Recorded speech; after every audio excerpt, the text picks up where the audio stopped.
Darmina melanjutkan penjelasannya mengenai makna ajaran Wisnu selanjutnya. Yang berikutnya adalah Satya, di mana kita konsisten pada satu jalan, yaitu jalan Sang Pencipta.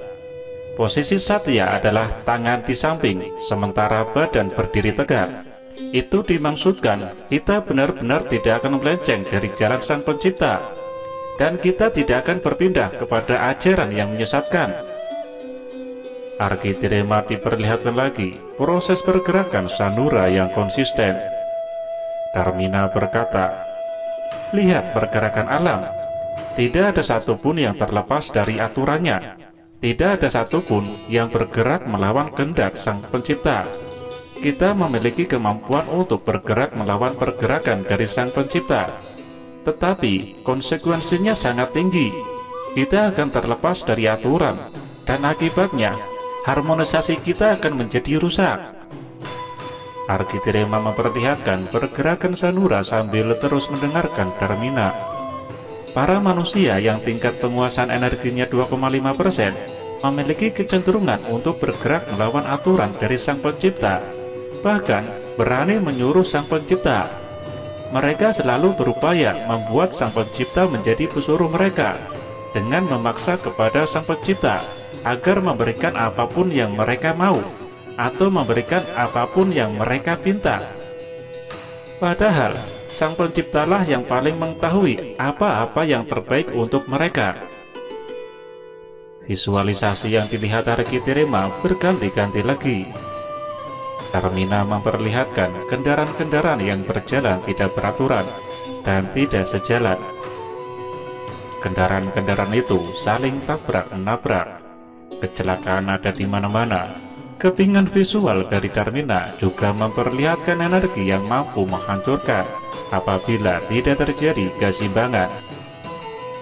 Satya akan membentuk sebuah pola yang harmonis karena keteraturan tersebut. Keteraturan bisa terjadi apabila kita konsisten. Tidak berhenti sampai di situ, Darmina menjelaskan juga penyebab dan latar belakang perilaku yang keluar dari keteraturan dan aturan Sang Pencipta. Inilah pola Minara. Pola itu sudah tersebar luas dan akan menyebar luas sampai akhir zaman. Tetapi kita akan berupaya memberikan pola Satya kepada mereka, agar mereka benar-benar di jalan Sang Pencipta. Di akhir zaman nanti, kaum inilah yang akan mendominasi pertumbuhan mereka dengan sangat cepat. Manusia-manusia yang dibentuk dalam pola ajaran yang sangat salah, tetapi dibungkus oleh sesuatu yang terlihat benar, seolah-olah mereka sudah Satya atau konsisten di ajarannya. Padahal mereka membungkus sesuatu yang salah itu seperti benar. Contohnya, mereka akan meratap-ratap pada Sang Pencipta tanpa mereka berbuat sesuatu. Tetapi mereka membuat seolah-olah ratapannya itu adalah sesuatu yang benar dengan berbagai macam dalil dan dalih. Dan akhirnya mereka akan terlambat menyadari, bahkan tertutup, bahwa mereka salah. Lagi-lagi Darmina mengingatkan Arkitirema akan tugasnya. Berikanlah ajaran kepada kaum 2,5% itu.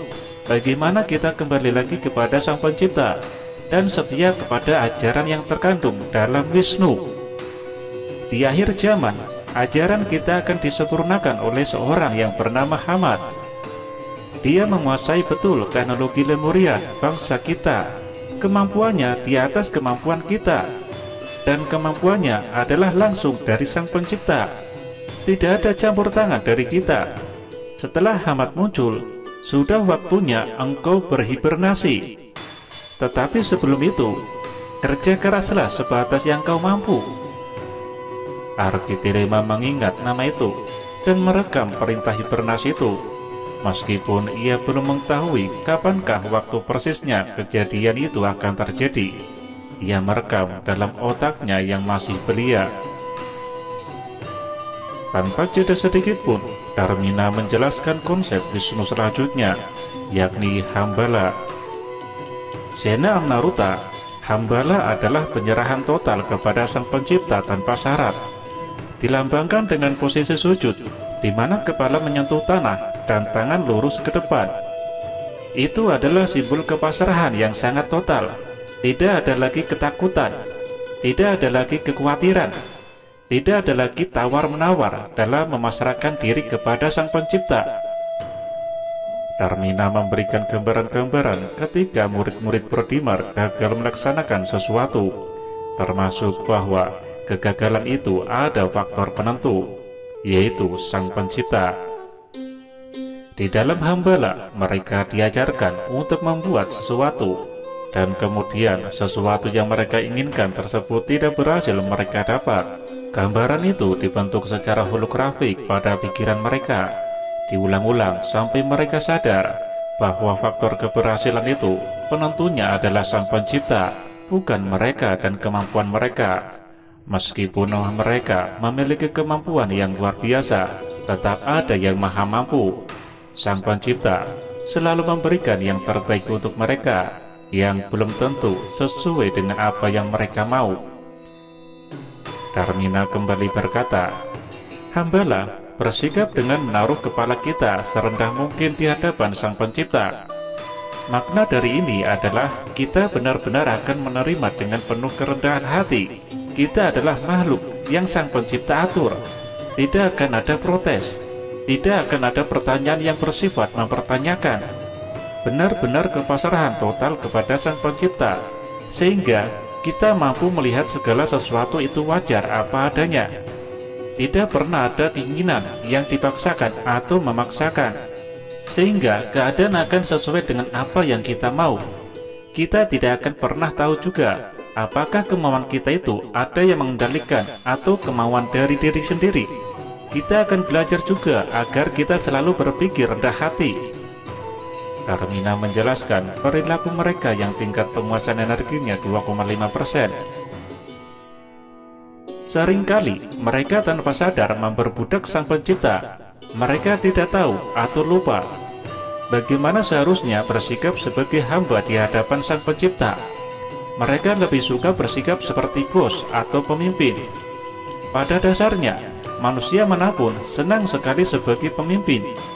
Sang Pencipta memang menciptakan manusia sebagai pemimpin. Namun, seringkali manusia dikuasai oleh egonya, bukan kebijaksanaannya. Padahal, kebijaksanaanlah yang harus menguasai manusia.